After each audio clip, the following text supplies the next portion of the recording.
सो देखेंगे कुछ कुछ वर्ड्स और what are the things are they inside of this. So देख, रवि घर का सबसे छोटा बेटा है, तो सबसे छोटे बेटे को क्या कहते हैं? Youngest son. तो रवि इज़ और इसमें देखा रवि घर का सबसे छोटा बेटा है, तो यहाँ पे कोई भी एक्शन नहीं है। They simply defined the what are the things are there. तो रवि घर का छोटा बेटा है, तो Ravi is my youngest son. क्या बोल, रवि मेरा सबसे छोटा बेटा है, sorry, Ravi is my youngest son हो जाएगा, ठीक। वह प्रतिदिन 6 बजे उठता है। They are telling about the action कि वह प्रतिदिन कितने बजे उठता है? 6 बजे। तो ये हो जाएगा प्रेजेंट इंडेफिनिट का। तो ही always wake up at 6 o'clock, या इसको अलग ही रिफ्रेम कैसे कर सकते हैं कि he get up at 6 gets up. देखिए यहाँ पे एस लगा है, गेट्स अप होगा, ये एस लगा है, ये क्या हो जाएगा? गेट्स अप हो जाएगा, यहाँ एस लगा है। मैं क्या मिस्टेक करता था, वो के साथ यहाँ एस नहीं लगाता। He get up at 6 o'clock, he gets up at 6 o'clock होगा। He always wake up at 6 o'clock, wakes up होगा, तो यहाँ एस लगेगा, तो वेक अप एट 6 o'clock। तो ये हो गया, एक इसका हो गया रवि के बारे में, ठीक।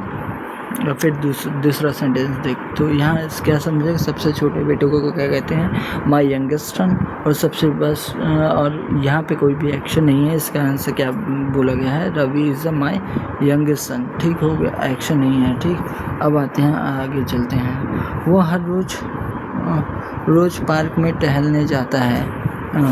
वह हर रोज़ पार्क में टहलने जाता है, तो उसकी डेली की वो बता रहे हैं कि वो क्या करने जाता है। तो he goes to the park for the morning walk daily. तो मैंने यहाँ पे देखा है, ही गोज़ सही लिखा, टू पार्क में जाता है, वो पार्क में जाता है, for the morning walk daily. तो फॉर मॉर्निंग वॉक डेली लिखा है, तो ये नहीं होगा। He goes for walk, he goes to park नहीं लिखा है, he goes for walk in park में जाता है, in park every day instant of the daily. ये डेली वर्ड्स जो है, अगर कोई भी चीज़ डेली हो रही है तो यूज़ द एवरी डे। ये वर्ड अच्छा है कि एवरी डे, डेली से यूज़ करके every day is the most good word, every day, daily हटा के, ठीक। नाश्ते के बाद वह 2 घंटे पढ़ाई करता है। आफ्टर टेकिंग या having breakfast he study for 2 hours। यहाँ देख, यहाँ स्टडी लिख दिया, जबकि स्टडीज़ होता है। यहाँ मैं ईएस नहीं लिखा था, ये बाद में लिखा हूँ, स्टडीज़ होता है। तो ही उसकी आफ्टर टेकिंग ब्रेकफास्ट वह 2 घंटे पढ़ाई करता है। ये इसमें एक्शन है कि पढ़ाई करना, ये जो है ये एक्शन है, तो ये हो जाएगा ही स्टडीज़ फॉर 2 hours। तो एक्शन है, तो इसीलिए किससे बनाया? सिंपल प्रेजेंट इंडेफिनिट से क्या बनाया?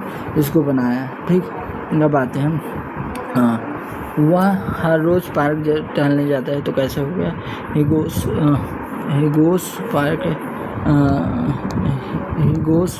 Park for walk, he goes for walk in park. For कारण बता दिया, जस्ट फॉर वॉक भी बोल सकते हैं, अभी तो देखेगा आगे। इन पार्क एंड एवरी डे, यहाँ डेली का यूज़ करके हटा के क्या किया? Every day having breakfast, after having breakfast he studies for 2 hours। वो क्या करता है? 2 घंटे के लिए क्या करता है? पढ़ाई करता है, ठीक। अब देखिए, वह ठीक समय पर कॉलेज जाता है, तो ये उसके बारे में बता रहे हैं। They are telling about their action. तो he go to college at the right time मैंने लिखा था, जबकि एट द राइट टाइम नहीं होगा, यहाँ पे होगा he goes to college. He goes, go को मैंने ही गो कॉलेज लिखता, लेकिन ही गोज़ लिख दिया था, यहाँ पे भी देखेगा तो goes college, he goes college on right time. At कोई भी चीज़ सही समय पे होती है, एट द राइट टाइम ना लिख के क्या लिखा जाता है किसी भी टाइम को, तो ऑन राइट टाइम। मैं खाना सही टाइम पे खाता हूँ, तो I eats food on right time, on right time, तो ऑन एट राइट टाइम नहीं, और sorry on time sorry, at right time नहीं होगा, यहाँ पे ऑन टाइम होगा, ठीक। वह खाली घंटों में वह समय नष्ट नहीं करता है, तो इन फ्री टाइम मैंने लिखे during free time he does not waste time. तो जबकि एक फ्री टाइम को क्या होता है, फ्री टाइम को इन आइडियल आवर बोलते हैं। फ्री टाइम को क्या बोलते हैं, इन आइडियल आवर। तो he does not waste his time during the ideal hour, क्या हो जाएगा, वो अपने खाली समय में अपने ड्यूरिंग आइडियल आवर। तो आइडियल आवर को क्या हो जाएगा, फ्री टाइम को क्या बोलते हैं, आइडियल आवर। तो क्या बोलते हैं फ्री टाइम को, आइडियल आवर में वो अपना समय नहीं व्यर्थ, फ्री टाइम नहीं बोलेंगे, फ्री टाइम एक अच्छा वर्ड नहीं है, उसकी जगह क्या बोलेंगे, आइडियल आवर। ठीक, तो दो चीज़ें देखा अभी यहाँ पे, क्या देखा, डेली ना यूज़ करके एवरीडे यूज़ कर लो, और फ्री ऑन राइट टाइम ना यूज़ करके ऑन टाइम कर लो, और ड्यूरिंग फ्री टाइम ना यूज़ करके क्या कर दो, आइडियल टाइम यूज़ कर दो। ठीक, अब फिर वह पुस्तकालय में कभी शोर नहीं मचाता। तो मैंने क्या लिखा है, he never shout at the library. तो देख मेरे में एक्शन है ही नहीं, ही नेवर शाउट, देख एक तो कभी नहीं शोर मचाता, तो इसीलिए मैंने नेवर यूज़ कर लिया था, ये देख लिया था। ही डज़ नॉट लिखने वाला था लेकिन नेवर यूज़ कर लिया था। डज़ नॉट आता है, नहीं यूज़ करेगा, नेवर यूज़ करेगा, वो कभी शोर नहीं मचाता। तो यहाँ पे मेरे एक्शन नहीं है, शाउट ये क्या लिखा था पता नहीं, तो इसका सही होगा ही नेवर मेक्स होगा, एस होगा। ठीक, यहाँ मेक्स नॉइज़, जैसे गेट्स होता है, गेट होता है, मेक होता है, तो he never make noise in the library, क्या हो जाएगा, इन लाइब्रेरी में कभी भी नॉइज़ नहीं मचाता है, और वो नेवर है होगा, ये बता दिया। ठीक, क्या उसके अध्यापक से अप्रसन्नचित रहते हैं, does his teacher unhappy with them, ये मैंने लिखा था।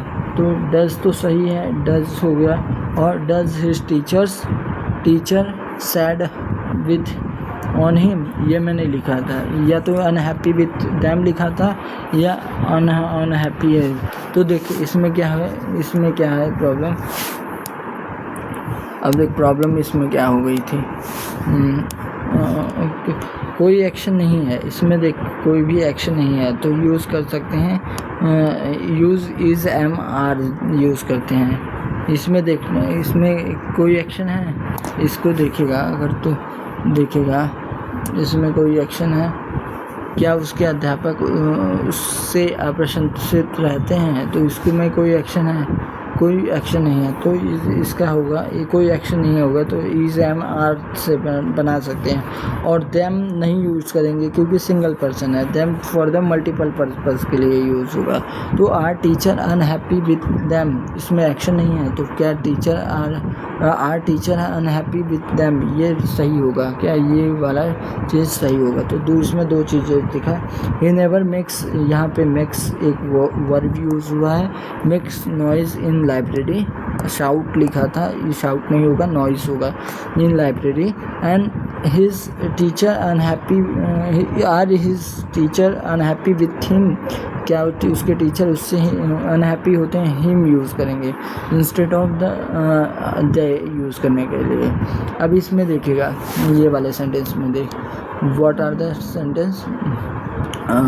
सेंटेंस क्या है, तो देख सब नहीं, सब उससे एक अच्छा लड़का मानते हैं, तो ये डिफाइन कर रहा है उसकी एक्शन को। नो, इसका तो हो गया नहीं, no everyone knows he is the good boy, तो नोज जो है यस लगा दिया था, एवरीवन नोज लगा दिया था, तो इसका करेक्ट होगा कंसीडर, नोज को लगा दें, everyone consider him he is good boy की जगह him as a good boy, is a good boy नहीं, ही इज़ गुड बॉय, ये तेरी डेफिनेशन होगी, लेकिन him as a good boy ये होगा। नो की जगह क्या होगा, consider him as a good boy, उसको ऐसे कंसीडर करते हैं। ठीक, हिम होगा।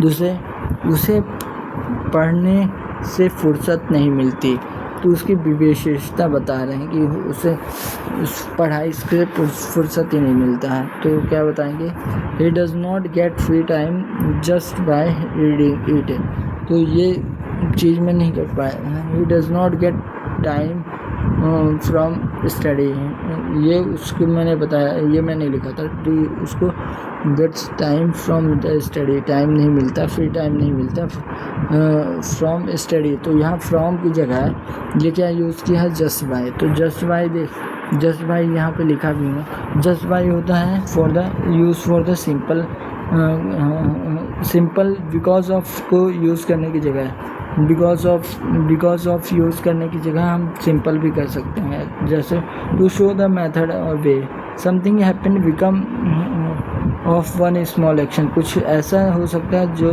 एक एक्शन में होता है। You can improve English by the reading in every day, तुम हर दिन पढ़ के तुम अपनी इंग्लिश को इम्प्रूव कर सकते हो। See pass the test by the listening carefully in exam, तो एक तरीका से थोड़ा एफर्ट्स मारने से जस्ट बाय यू का यूज़ करते हैं। To show the very near to is की the shop is just by the bus station, station के पास में ही क्या है, शॉप है।